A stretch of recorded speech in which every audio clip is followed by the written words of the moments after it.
Okay, good evening. My name is Henry Stephenson, and I want to talk to you guys about the idea of the novella of Joseph. And we'll start with a quote, shall we? It's from Genesis chapter 42. It comes from the dialogue between Joseph and Pharaoh. Joseph's just interpreted Pharaoh's dream, and he gives him a little interesting statement. He says, "The doubling of Pharaoh's dreams mean that the thing is fixed by God, and God will shortly bring it about." And that's going to tie in with what I want to talk to you guys about tonight.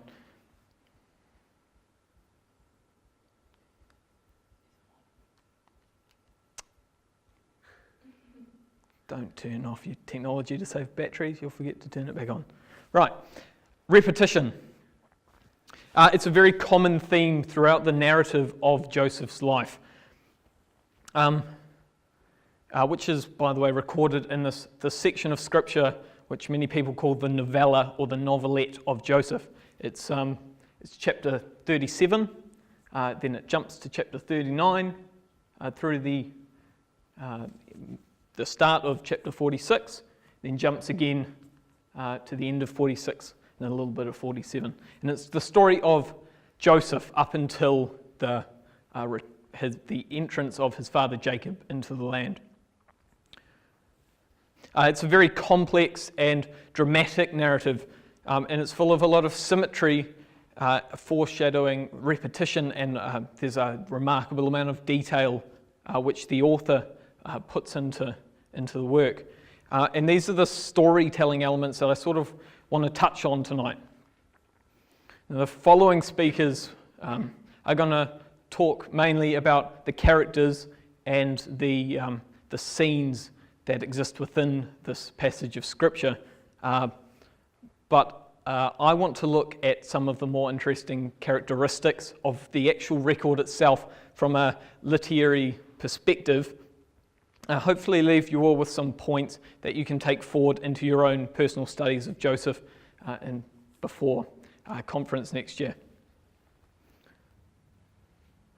So, Joseph's life from about the age of 17 until his late 30s, 37 to 39-ish, there's a bit of disagreement about it, is covered in the section that we call the Joseph novella.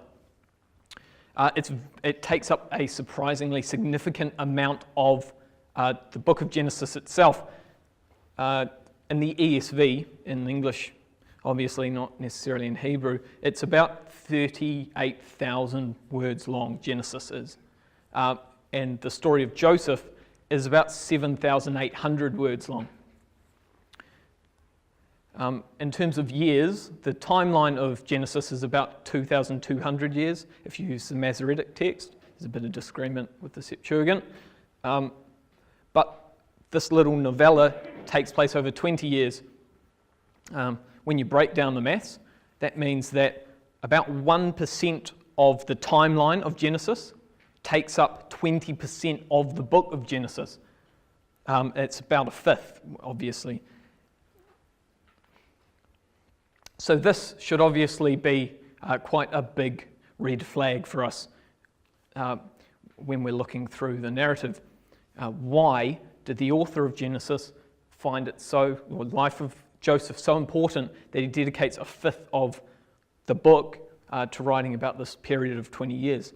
Why does he dedicate so many column inches to this one man, Joseph? And these are quite important questions. But how do we set about answering them? Well, a good place to start is by asking, well, who is the author in the first place? Why did they write the story down? And who was it meant for? Now, we all know that Scripture has a divine author. All Scripture is inspired by God, as Timothy tells us, with a letter to Timothy. But who actually wrote the book itself? We're not told in Genesis, we're not told in the rest of the Hebrew Bible, and we're not even told in the New Testament. There's no indication and there's no archaeological evidence to fall back on. so it's a bit of a dead end. However, it's not the most important thing in the world. And we can draw some conclusions about the author through the context of the book. We know that the author is a Hebrew, a practicing Jew.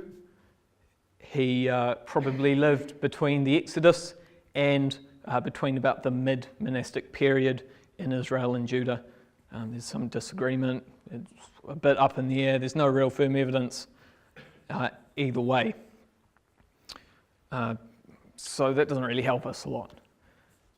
So we'll move to the next question. Why does this author dedicate so much time to Joseph? Now, Genesis has a very narrowing structure of writing. It starts with the creation of the universe in Genesis 1. It moves down through the creation of the earth to the creation of the nations.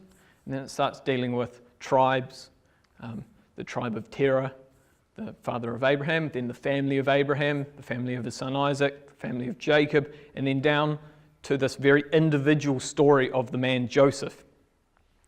I think that there are 4 distinct reasons why the author is focusing on this one person. And I'm going to list through them. Number 1, the events of the narrative in the life of Joseph set the stage for the most important event in Jewish history up until probably the Holocaust. It's the precursor to the Exodus, which was the catalyzing event for the Jewish people, the Jewish nation, the removal from bondage.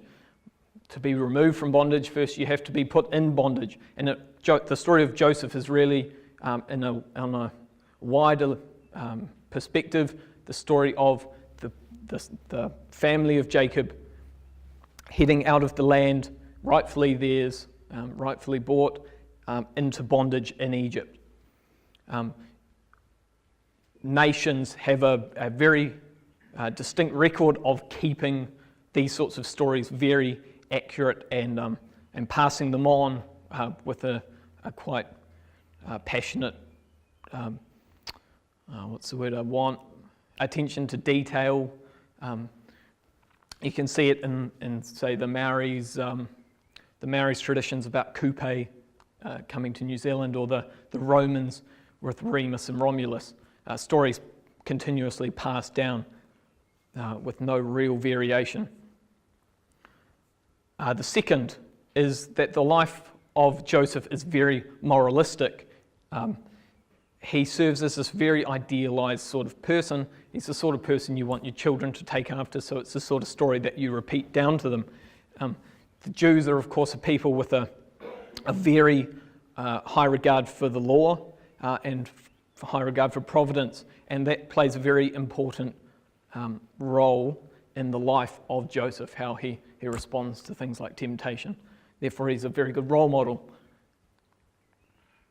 Number 3 is that the proximity of the authorship and the event itself is very close. Obviously, the further away from an event you get, the more sparsely detailed the story will become, because the author is further removed. And we can see from the amount of detail in this section that the person who wrote it was probably very well acquainted with the situations that Joseph finds himself in. When I mean situations, I mean the places and the type of people he's dealing with. And it therefore stands that the person who this author was writing to, the people, also would have been very familiar. And we see this in the details like the Ishmaelites and their camel caravans loaded with spices. This would have been a pretty familiar sight for anyone living in Judea.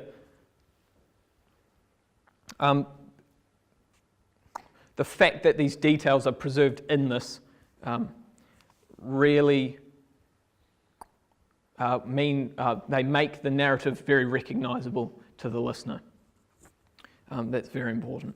Number 4 is that Joseph is a remarkable precursor to Christ. That wouldn't be immediately obvious to the Jews who initially used Genesis, but it's very obvious to us now. Now, the first 3 points serve as an explanation for why the story is very important to the Hebrews, or has been throughout their history.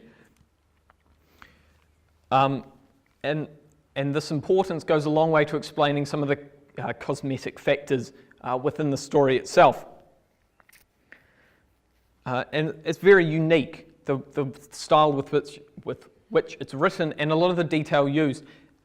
It's not in any way similar to, say, the Chronicles or the Kings. What its closest relation to, in terms of writing style, is actually the stories of men like Job and Ruth and Esther. It's much more of a character study than a recollection of history. And a lot of the details used are used to draw the listener into the story itself. It sets a scene in the same way that movie producers and theatre directors try and do. It's really trying to put people in the emotional shoes of the characters involved by making an environment to which people would feel situated in, I suppose. This is important because it reinforces a lot of the morals in the story by sort of enforcing an empathy in the audience. But this isn't the only way that authors would try and, this detail isn't the only way that authors would try and draw the audience in. The easiest way to do this is through repetition. We know this is inherently true in human behaviour. It's immediately recognisable. The more you hear something, the better you'll remember it. We see this with, say, music. The chorus is always the easiest thing to remember because it's repeated so often. The life of Joseph is full of these repetitions, which really drum into the memory of the listener or the audience. And that's purposeful. That's to try and make the story stick in the mind of the audience. Brother Mark Vincent, who's a very clever brother from Stirling in Scotland, he gave a series of talks at Bible school this year, which were called The Tale Told Twice. And he really breaks into the structure. It's his PhD is in Hebrew, specifically in the Psalms, so it's something he's quite interested in. He looks at a lot of the symmetry and the repetition used, because there's a lot of it in the story. There's more in the story than any other story I could think of. There's some quick examples, which isn't a slide. There are 3 sets of 2 dreams. The first dream, the first set of dreams, which is Joseph's, and the last set of dreams, which are Pharaoh's, are repeated. Basically, they're the same message told in a different way twice, and they're in the record twice. It's this real. It's really the scripture's trying to make a point to you by repeating it so often, repeating each dream 4 times, really. Joseph is thrown into a pit twice. He's risen up by God 3 times. He's stripped of his robes twice. He weeps over his brothers and his father 5 times. That's specifically recorded. There are 3 sets of 2 sons in the narrative. There's the sons of Joseph, there's the sons of Rebekah, and there's the sons of Reuben. There's also some interesting symmetry, like Joseph is 17 years old when he's taken from his father, and when he is reunited with his father lives another 17 years. So these 2 blocks of 17, which sort of act as bookends to this relationship between Joseph and Jacob. These repetitions are more often than not entirely intentional. They're these big flashing neon signs saying, like, look at this, this is important. The life of Joseph is really just full of them, and it isn't a coincidence. There's a couple of reasons why they're used. A is to emphasize emotion, and we see this with the repetition of Joseph crying over his relationship with his brothers. B is to emphasize, or 2 on there, is to emphasize certain characteristics of a character, both mortal and divine. God raises up Joseph 3 times, while the actions of Reuben and the actions of Judah are sort of replicated twice in their interactions with Joseph and then their father. 3, a lot of the repetition foreshadows Israel's own history. There's an argument to be made that when Joseph is thrown into the pit, into slavery and bondage, and then risen up, that it's a foreshadowing of Israel's own bondage, that they would be thrown down but risen up again by God. And the 4th is that there's a large foreshadowing of Christ. We say that Joseph is a very good type of Christ. That's pretty self-explanatory when you look through the record. Now, understanding why certain points are emphasized allows us to really get to the core of this narrative, to see behind the curtains at the underlying currents through Joseph's life. And it allows us to see beyond just surface reading. It's really the crux of my point tonight. The books of the Bible are written by people, for people. They have a purpose, and they are littered with these signs that the authors have put in, saying, look at this is important. So we really need to keep our eye out for them when we're doing our scriptural studies. So when you come across these repetitions or extensive detail or symmetry or any foreshadowing, you have to ask yourself why it's there, because more than likely it's there for a specific reason, and it's probably one that the author really wanted you to pay attention to. Thank you.